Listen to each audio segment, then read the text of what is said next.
In the Marvel Comics Darkhawk series, they say you can judge a man by his enemies. Well, this is the Hobgoblin, and he's destined to become the sworn enemy of a hero that doesn't even exist yet. The Hobgoblin heads to a building in the city to rendezvous with a man named Felipe, who he's employed to find a very special item of power. Now, Felipe tells him he has leads, but the Hobgoblin tells Felipe to find the object they agreed on or risk putting him in a very bad mood. Queens, New York, the Wonderland amusement park, it used to be a place for cheap thrills, but the place is slated to be demolished in a couple days. And not just that, tonight, some pretty shady business is going on there as two men shake down a homeless gentleman for information. But instead of beating him up, Philippe Bazin offers him a wad of cash, thinking he'll be more forthcoming when he runs out of money. But in the morning time, at a New York courthouse, as the assistant DA, Grace Powell, makes her way towards the courtroom, a mysterious man offers her a wad of money. Now the man wants her to leave Philippe Bazin alone, but she refuses and slaps the money out of his hand. Later that night, after a very long day, as Grace is home with her three boys, Grace is worried about her husband as it's getting late and a lot of strange things have been happening lately. But as her husband comes through the back door, he tells her not to leave the door unlocked these days. Now Grace is thrilled to see her husband and the family share a hug. But Mike, her husband, would tell her maybe it's time to leave this city behind. Now Mike seems to be in too deep, but his older son Chris wishes he could do something to tip the scales in their favor. Later that night, as the family shares dinner, some of the boys would ask their father if he could take them to the Wonderland amusement park before it's torn down. Mike says he can, but only if he doesn't have to work overtime. But later, on Sunday afternoon, as the boys are in the house, two of Chris's friends come to the door to get him, even though he's supposed to be watching his two little brothers.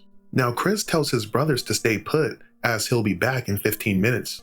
But 15 minutes later, Chris did not return, and now his mom is pissed because her two little boys are gone. Chris finds a homeless man that tells him he's seen the boys going towards the funhouse. Now the homeless man wonders why he would just give the boy that information when he refused to give the goons that information the other day.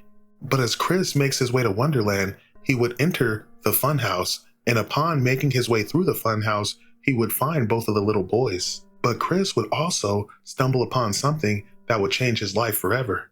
Chris and his little brothers seemingly observe his father taking money from some goons. Now as Mike takes the money, he starts going at it with the goons. They try to shoot Mike, but they miss, but unfortunately, they find his little boys. Now his eldest son, Chris, would tackle one of the goons, giving his little brothers enough time to run away.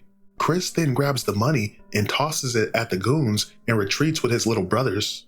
But as they're running down the hallway, the rotted floor gives out and they end up tumbling to the lower level. Now Chris puts his little brothers in a closet in order to hide them as the goons close in on their location. Chris tosses an object at some metal shelving that sends a bunch of objects tumbling down, thus providing him a little barricade. As Chris is trying to find a weapon to defend himself, he notices a strange amulet on the shelf, so he grabs it. Chris is suddenly imbued with power as he transforms into what will soon become known as Darkhawk.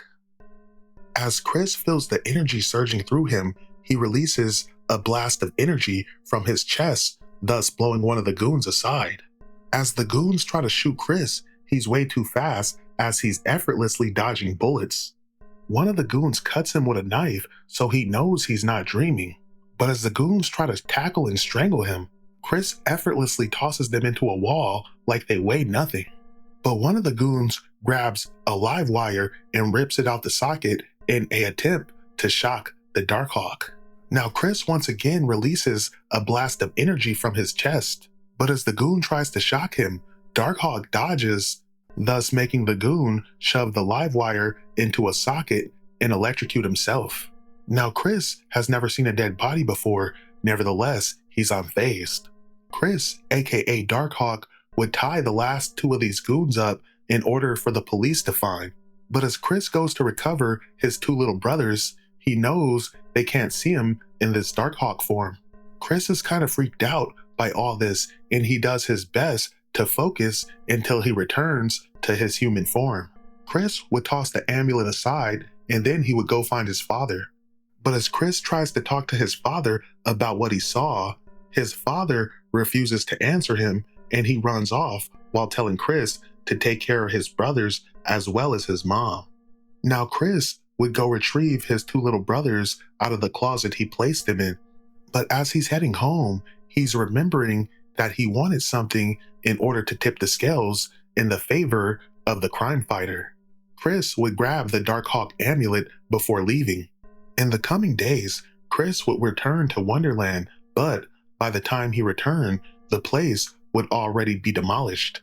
As Chris stares off into the distance, that strange homeless man whispers, "Power's gotta be used, not abused," by a Darkhawk. Chris would turn around, but there's no one there. 2 days later, Chris's little brothers would be fighting over whether their father is a crook or not. Their mom demands the boys stop fighting as she receives a phone call. The boys are hoping it would be their father, but it's not their father, but it is more people threatening to kill her family if she doesn't lay off Philippe Bazin.